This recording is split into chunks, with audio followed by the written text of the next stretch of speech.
Hello everyone, welcome back to ESI Digest. I'm your host Adam Fitch, and as always I'm going to walk you through what's happened in the past week in terms of esports business. So getting straight into things, Jackson Wang, I believe is a K-pop star for the group GOT7, but also he's a rapper and a dancer. He's invested in Victory 5. So they actually unveiled a partnership between Team Holding, which is his company, and Victory 5 at a stadium or kind of home headquarters unveiling ceremony on the 7th of September. And now K-pop and esports are merging, just like Western celebrities and such, like with Ben Simmons recently with FaZe, and as obviously Drake and Offset and Post Malone, a bunch of stars in the West. It's the same in the East, and they're all flocking towards the LCK and the LPL, which are two League of Legends competitions. And we'll move on to Fnatic. So the London-based organisation has kind of had a shuffle with one of its kind of sponsors, and that's its betting sponsor. So it'd been in a 2 or 3 year deal with Rivalry.com, I believe it is now, owned by Pummel Corp and GG Group. But what it's actually done is ended its deal with Rivalry and gone with Parimatch, which is a Cypriot bookmaker. Doesn't focus on esports, but it does have an esports department. So it's a 2-year global partnership. It's called, I don't know what makes it global, to be completely honest with you. I think that's just a fancy way of calling things, as well as like a strategic partnership, you know. A lot of the time it's just a partnership. But a 2-year deal where Parimatch will act as the official betting partner of Fnatic's CSGO team. So recently we saw Vi.gg, which is owned and operated by Esports Entertainment Group, getting the naming rights to Dignitas, and now Fnatic's CSGO team is partnered with Parimatch. Now, we won't see too much out of it. There'll be jersey sponsorship and there'll be some social content as well, but these kind of deals don't tend to be groundbreaking in any sense, especially with the content.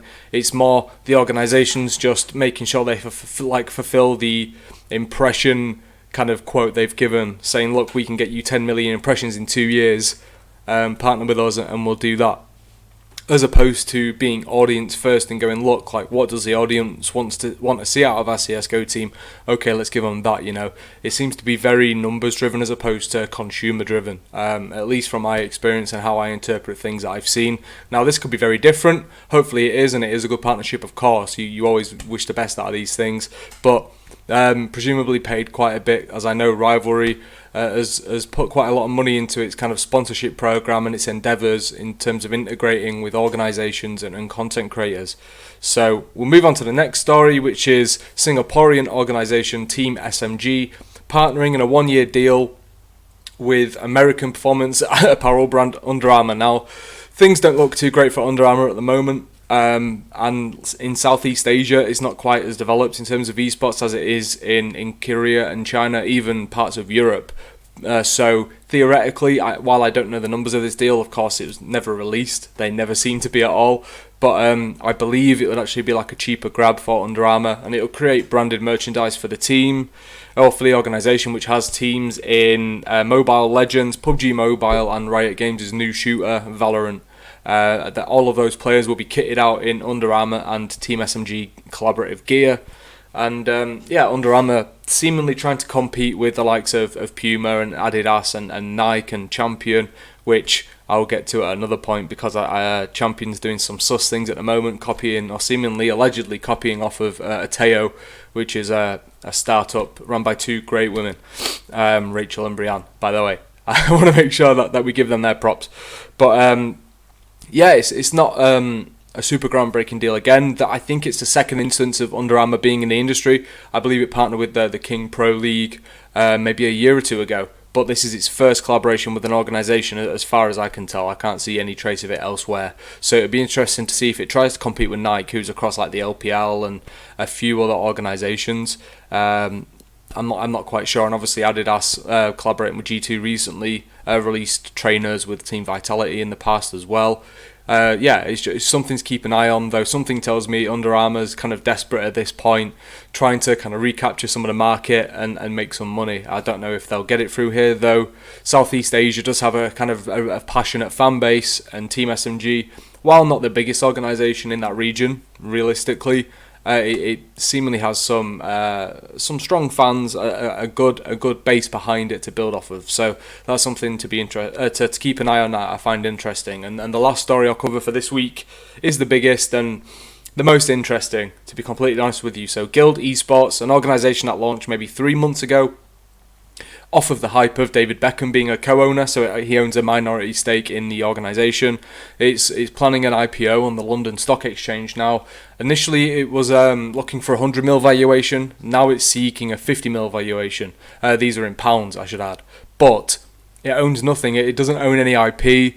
It's not a partner in any league or own a franchise in any league. It's in Rocket League, and it's got one FIFA player. And again, like you have to fight hard to make it to the top of both of those games. It's not like being part of the LEC and only ever being one of the 10 teams in that league. You know, like it's stiff competition. And while you have got like Scrub Killer, celebrated Rocket League player and such, it's not quite enough. You know, so. They're looking to raise 20 million from the IPO, and I mean, I actually think they will do it because of the strength of David Beckham and the strength of how much bull is being chucked about esports and the strong potential it has in the future, and how it's already a huge industry where reality is we know where esports is. Like, it's growing, of course, but it's not big enough yet, and no one's really making a return on their investment besides those that are like grifting and bullying around, I will call it, to make things happen and ripping people off. Now, I'm not saying Guild Esports is looking just to make a quick buck and then bounce, but there's potential there, and I spoke about it on my own personal YouTube channel in more depth on this Guild Esports stuff and how it could be potentially damaging, but it doesn't sit right, and the community kind of backlash in a sense to this news and the kind of ridicule Guild Esports has received says everything in terms of what people really think about the project and the prospect of it going public, you know. But that's what we'll cover for this week in ESI Digest for the week ending 11th of September 2020. I hope you're all safe. I hope you're all coping well in COVID times. It's probably like 6 or 7 months in now of the quarantine for many people. I hope you're staying safe. I hope you're enjoying all of the esports we've got going on, and I'll catch you next week for another episode of ESI Digest. Thank you so much for your time.